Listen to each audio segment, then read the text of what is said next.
Alors je vais vous présenter un tressage de jonction. Donc ici j'ai préparé 2 pièces de cuir que je vais rejoindre par un tressage. J'ai fait ici des trous en 2,5 et je vais utiliser un lacet qui fait 3 mm de large. Donc, pour réaliser des tressages facilement, on utilise une aiguille passe-lacet qui ici s'ouvre. On a 2 petits crochets qui vont venir maintenir le lacet pendant tout le tressage. Pour pouvoir fixer le lacet dans l'aiguille passe-lacet, je le réduis légèrement parce que le lacet fait 3 mm et l'aiguille fait approximativement 2 mm de large. Si je ne le réduis pas, ça va bloquer à chaque passage de trou. Donc je l'affine légèrement avec un couteau à lame droite. Voilà.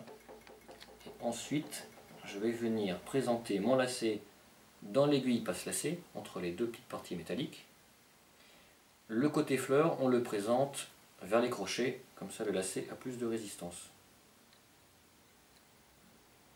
Voilà, là il est positionné, on voit les crochets, et juste un petit coup de pince ou un petit coup de marteau, mais léger, sinon on risque de sectionner le lacet. Là, le lacet est bien maintenu. Donc on va commencer par un angle, n'importe lequel. Je commence par derrière. Je vais laisser ici un petit peu de matière, parce que le lacet, on va venir le coincer dans la suite du tressage. Donc je vais aller dans le trou en face.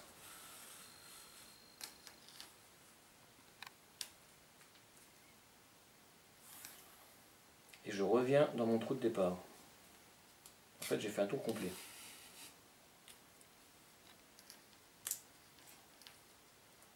Voilà. Ici, cette patte, il faut veiller à ce qu'elle soit en dessous et non au-dessus.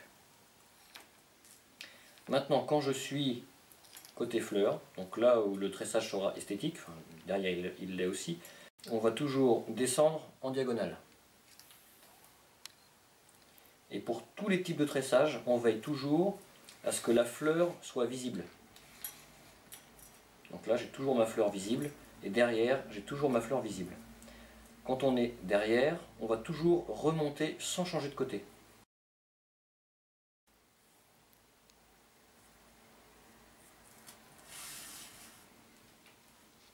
Voilà, et c'est ici qu'on va coincer notre brin de départ. Je me retrouve de nouveau côté fleur, je vais croiser et descendre en diagonale. Donc toujours je prends soin de bien mettre ma fleur en surface. De nouveau dans le dos, je vais remonter. Là, c'est le point de départ. On passe 3 fois le lacet.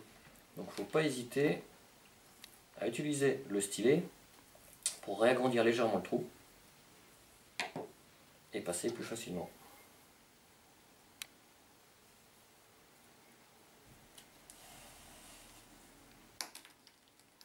Voilà. Ici, on peut se poser la question, parce que là effectivement si je descends en diagonale, je tombe dans un trou qui est déjà occupé. Et bien à ce moment-là, je vais prendre le suivant, tout simplement. Derrière, toujours pareil, je remonte sans changer de côté.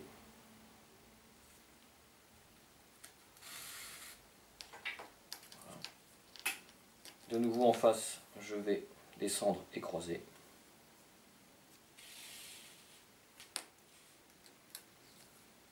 Derrière, je remonte.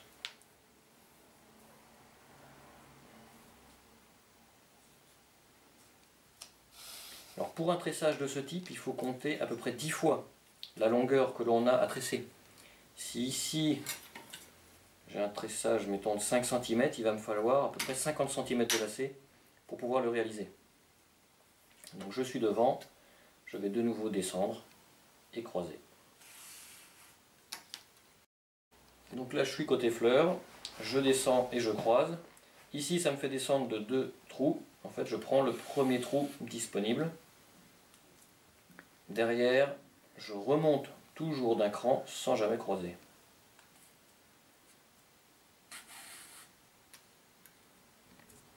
Voilà, de nouveau côté fleur. Ici je croise en diagonale, seulement d'un point. Derrière.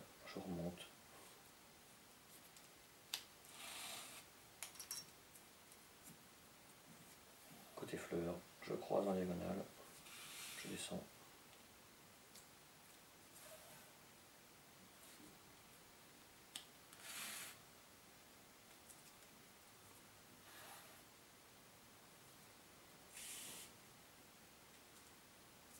Voilà, on va approcher de la fin.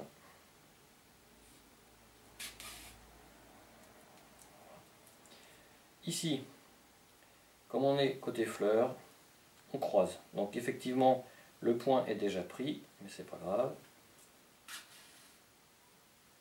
Voilà. Et comme au départ, on va faire un tour complet dans les deux derniers trous. Je passe en face. Voilà. Et bien sûr, on ne finit pas devant comme ça avec le bout de lacet. On le fait repartir dedans. Donc là, comme le premier trou qui se trouvait ici en diagonale, le dernier va avoir passé 3 lacets. Donc on n'hésite pas à utiliser un peu le stylet pour agrandir le trou. Et de la même manière qu'au début, on va venir coincer notre lacet dans le tressage. Voilà, on va passer ici. Voilà. Le tressage est terminé. Donc on retrouve le tressage que je viens de présenter dans Laser Braiding, page 157. Ici, j'ai utilisé un lacet de 3 mm avec des trous en 2,5. L'espacement des trous par rapport au bord est de 0,5 et l'espacement entre chaque trou ici est de 7 mm. On peut faire varier cet espacement ici, on peut aller jusqu'à 1 cm, voire un peu plus. Par contre, ça change l'esthétique du tressage. Pour un lacet en 4 mm, moi je vous conseille des trous de 3 mm de large, et si vous prenez un lacet de 5, plutôt des trous en 3,5. Avant de réaliser votre article, je vous conseille de prendre une chute et de tester les espacements de trous par rapport au lacet que vous utilisez, afin d'assurer l'esthétique que vous voulez atteindre. Dès que vous changez les espacements entre les trous, l'esthétique change, donc faites bien un test avant.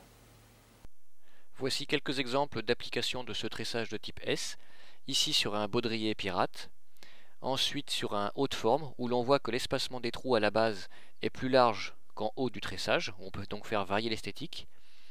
En suivant, on le voit appliqué sur un plastron entre la partie avant et la partie dos, ce qui permet de faire la jonction au niveau de l'épaule.